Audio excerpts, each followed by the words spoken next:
Ito ang pinakabagong beach resort na pwedeng puntahan sa munisipalidad ng Dimasalang, Masbate. Ito ay ang Presidential Beach Resort.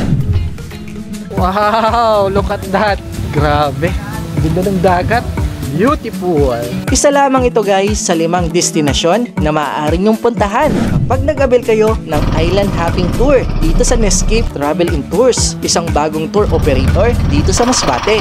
Sa mga gusto po, interesado na mag-upod sa Nina Island Hopping dito sa Dimasalang, paano po sinda maka-intra? Sinda din po sinda makato? Pwede nyo po kami i-message sa amon Facebook page, Instagram, Nescape Travel and Tours po. Tapos, ini po na tour, island hopping siya sa Dimasalang. Joiners po ini. So, mapatak sa 999 each. Kada usad, included na po tanan. Bali, sa diri nyo na lang inyo dadarahin. Kaya tara na, tuklasin na natin ang mga kahanga-hangang tourist spot sa Dimasalang, Masbate. Tara na, tuklasin natin to. Bagong lugar, bawat kwento ay totoo. Para pala sa kanilang itinerary ay dapat by 7 AM ay nasa Dimasalang Port na dahil dito ang meet up place para sa lahat ng sasama sa trip. Open din pala ito guys para sa mga joiners at sa mga gusto sumama bilang grupo. Habang papunta nga kami guys sa ating unang destination ay ito po ang kanilang breakfast. Kasama na pala ito guys sa babayaran nyo. At matapos nga po ang ilang minutong boat ride ay narating na natin ang unang isla, ang Hamorawan Island. Narga na sa mundo, sama ka, sabay tayo. Ngayon guys, nandito tayo sa Hamorawan Island. Actually, unang beses ko palang napunta dito at makikita nyo naman, napakaganda. Maraming mga bundok kayong mga makikita dito papasok dito sa Hamorawan Island. Katulad ng ganyan, tsaka ito. Kaya yung feeling kapag pumupunta kayo dito, actually papunta pa lang, talagang parang feel mo nasa Palawan ka. Dahil yung makikita mo talagang kapareho na makikita natin sa Palawan. Si John Lee po gali sa mga tour operator sa Nescape po. Nescape. Soon po ma-open kami sa Ticao, Burias, Tagsan bisan din mga land tour po dito. Pinuntahan din natin dito ang isa sa mga magandang spot para sa picture taking. So isa ito guys sa mga perfect spot dito sa Hamorawan Island kung gusto nyo mag-take ng napakagandang litrato. Kung makikita nyo naman, wow! Masbate to, Dimasalang Masbate sa Hamorawan Island. Sa ganda ng tanawin dito sa itaas, ay ganun rin kaganda ang ilalim ng dagat dahil makikita ang makukulay na corals at iba't ibang isla. Grabe! Unang isla pa lang natin ay talagang sulit na at napakaganda na. Pero yan ay unang isla pa lang at tara't puntahan naman natin ang kasunod. Welcome to Magkaragit Island. Sa bawat yago, lagi kang kasama.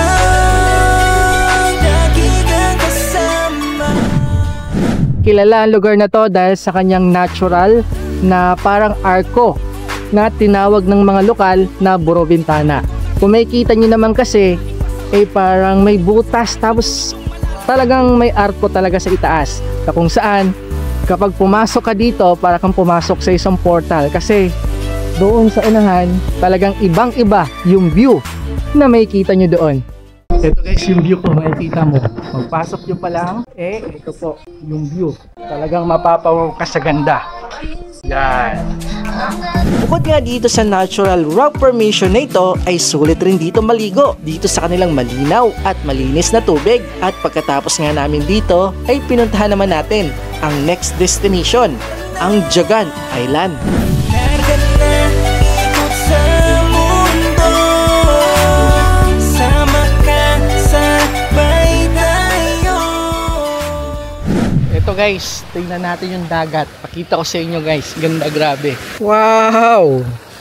Linaw! Grabe, tsaka ano,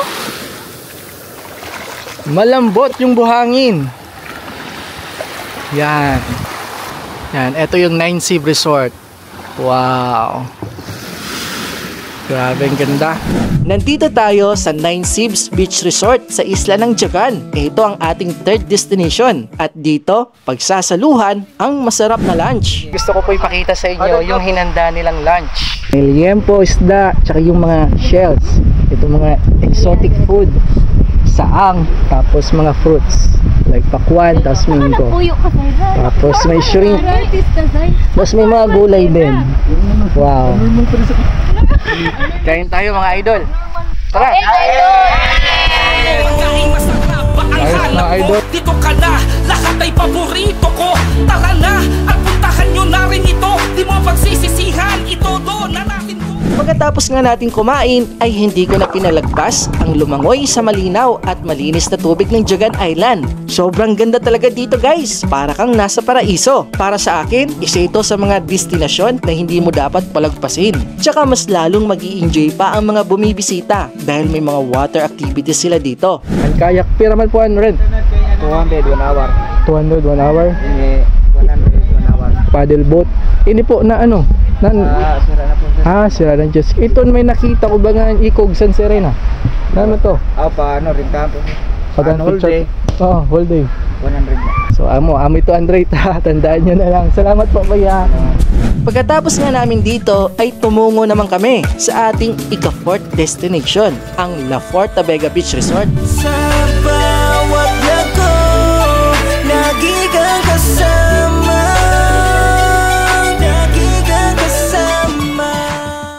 Ito bali yung tinaguriang Boracay ng Masbate. Welcome to Forta Vega Beach. Dito, napansin ko dito sa La Forta Vega, yung kanilang dalampasigan sa harap, napabayaan. Kung makikita nyo, may mga plastic bottles tayong makikita hanggang doon. So, yan yung mga dapat nyo i-expect guys kapag gusto nyo pumunta dito sa La Forta Vega. Pero yung view, wala akong masabi, maganda pa rin. Saka dito, yan, kita nyo naman yan, napakaganda. At ang huling destination nga natin guys sa ating Dimasalang Island Hopping Tour ay ang Presidential Beach Resort. Tara na, tuklasin natin to. Bagong lugar, bawat kwento ay totoo.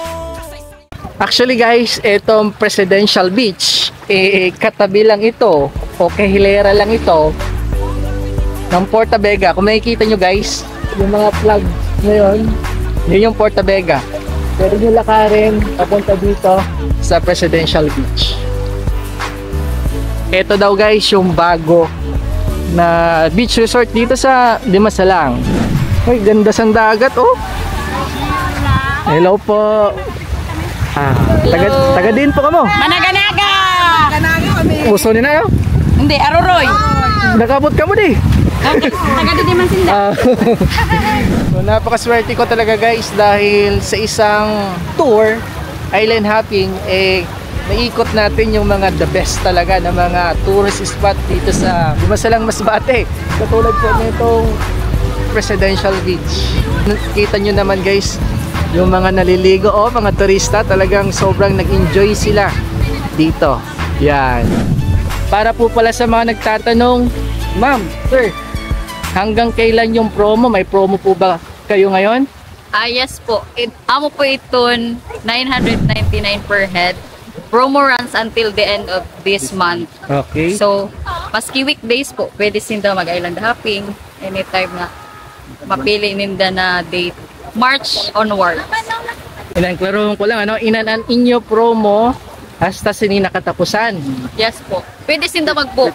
Pero Pero pwede ninda ma-avail March onward. Okay. So, matahong pag-abot po sa March, pira na po ang inyo regular na ano, bayad per pax. So, kung di po sinda maka-avail this month sa 999 per head, by March po, summer rate namon is 1,299 per head. Kaya guys, sa mga interested, sa mga gusto mag-island hopping sa Dimasalang, i-message nyo lamang po si Nescape Travel and Tour sa Facebook at mag-advance booking na kayo para ma-avail nyo na yung 999 pesos na promo nila. Yeah. Thank you. Thank you po ma'am, salamat po. Thank Thank you po. Oo, so sobrang nag-enjoy ako dito sa tour na to. Tsaka isa sa mga nagustuhan ko yung biyahe, ano lang, maigsi. Tsaka hindi kayo maboboard sa bangka dahil yung travel time from island to island konti lang. Malapit lang actually yung mga isla-isla. Kaya mas lalo nyong may enjoy bawat destination na pupuntahan nyo. Salamat po. Bye-bye. See you. Your trip is our trip. Thank you, Netscape Travel and Tours. Bye! Ikot sa mundo, sama ka, sabay tayo. Tara't na, tuklasin natin to. Bagong lugar, bawat kwento ay totoo. Tara't na, ikot sa mundo, sama ka, sabay tayo. Tara't na, tuklasin natin to. Bagong lugar, bawat kwento ay totoo. Your trip is our trip. Thank you, Netscape Travel and Tours. Bye!